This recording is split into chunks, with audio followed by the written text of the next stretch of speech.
My favorite thing is sports. Wait, on the world or above? I don't know. On the world is sports. Above is, the one who created all. Yeah. But on the world, mostly sports. Okay. I'm Kyle Heimann. And I'm Frank Heimann. And this is Catholicism with my kid. So, Frank, I had you read a passage from Matthew and a passage from Mark. I also read a passage from Luke, but I think it just kind of repeats the other things. What is a summary of what you read? Whenever the disciples and Jesus were on the road, the disciples were arguing about who was the best. Uh-huh. And whenever they stopped, Jesus took a child from the crowd and he put his arms around him and said, "Whoever wishes to be the greatest must be last and servant of all." Very good. And what about the kid? What are we supposed to do and with the kid? whoever welcomes some child like this welcomes me. And whoever welcomes me welcomes who sent me. The one who sent me. Very good. Great. So a couple things here. The first one, so you just read Mark. Yeah. The Matthew version also talks about being like a child. Do you remember that? Yeah. All right. So there's a couple things to talk about. What does it mean to be like a child? Why is Jesus saying that we should be like children? 2 is, if you want to be great, what do you have to do? Welcome people. See, they were arguing about who was the greatest of them. And Jesus says, the greatest among you will be the... last of all. Right. Or... servant of all. Or servant. Okay. So, we're supposed to be like children. We're supposed to welcome children. And we're supposed to be of service. All right. To be great is to serve. So, let's take those 3 different things. Why would Jesus say that we're supposed to be like children? Because children are better than adults. Why? You might be a little biased. Because would you consider yourself a child still? Yes, of course. Okay. So why are children better than adults then? I don't know. Just they are. Yeah. For one, there's an innocence that a child has. I'm right? innocent. I didn't rob a bank. You didn't rob a bank. That's good. But also, sometimes the older that we get, the more we depend on ourselves and less on God and others. As a child, you have to depend on adults. You wouldn't have a house to live in and food to eat or transportation to get places if it wasn't for an adult taking care of you. Do you think you could survive on your own? Maybe. Depends where. I think that's true. You might be able to survive on your own. But it wouldn't be easy, would it? No.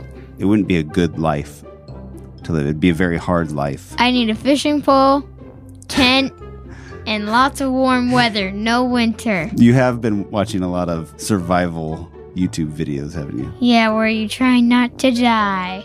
But the same way that children depend on adults, they also depend on God. And there's kind of this automatic understanding, like, I can't do this alone. I can't do this by myself. But sometimes as adults, we forget that. And we think that we can do it ourselves, that we don't need God, which gets us into trouble as adults. So I think that's one of the... I think there's a lot of different reasons he says that we need to be like children. But he doesn't say that we need to act like children. Right? Goo goo gaga. But then the second part is that we're supposed to welcome children. Right? Yeah. And so that can be into our families, like to be open to life and open to having new children and brothers and sisters for our kids, but also to take care of them, to protect them. And not just children as in our own biological children, but other kids. Like they call it spiritual fatherhood or spiritual motherhood, that I am supposed to also be looking out for other young people that might need guidance or mentorship or a person of faith to help them, to guide them. Like I have godchildren is a very specific way that I have to look out for and pray for other kids. But also, I don't think just children in like the age sense of things, but anybody who is growing in the faith or questioning the faith, like we all need to be a good example, and we need to welcome those people and to help them. And that can even be for kids, to do that with other kids. Yeah. But then that third part that I was talking about, he says, the greatest among you must be the servant of all. Like, to be great is to serve. Martin Luther King Jr. talked about this Bible verse. He said, everyone can be great because everyone can serve. He said, you don't have to have a college degree to serve. You don't have to make your subject and verb agree to serve. You don't have to know about Plato and Aristotle to serve. You don't have to know Einstein's theory of relativity to serve. You don't have to know the second theory of thermodynamics and physics to serve.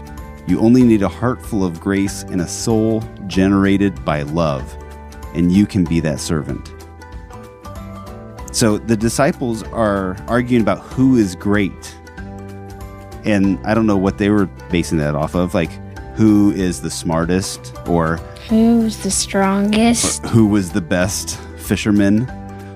But Jesus is saying, if you want to be great, then serve.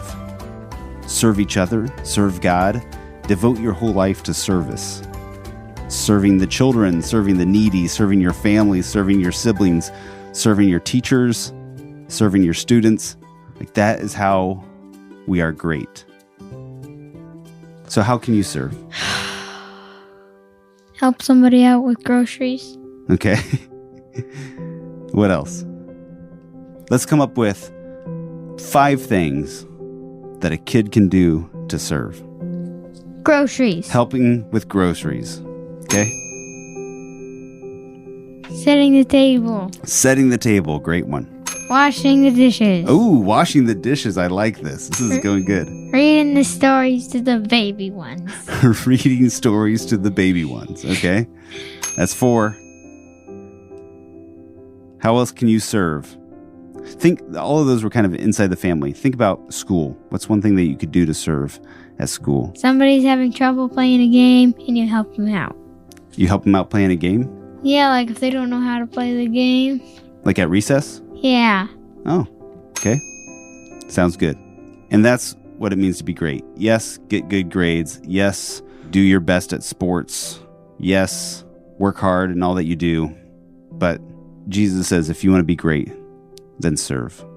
And welcome children and help take care of them. That's part of the service too. All right, so people can find this in Luke chapter 9, verse 46 through 50, but also, and probably better yet, check out Matthew and Mark's version. It's Matthew chapter 18, verse 1 through 10, and Mark chapter 9, verses 33 through, I guess you could go all the way to 50 if you wanted. There's more to the story, so check it out in your Bible. I'll have links in the show notes. But for now, I think we'll call this an episode. Thanks for joining me, Frank, for Catholicism with my kid. Thanks for being my kid. Any day.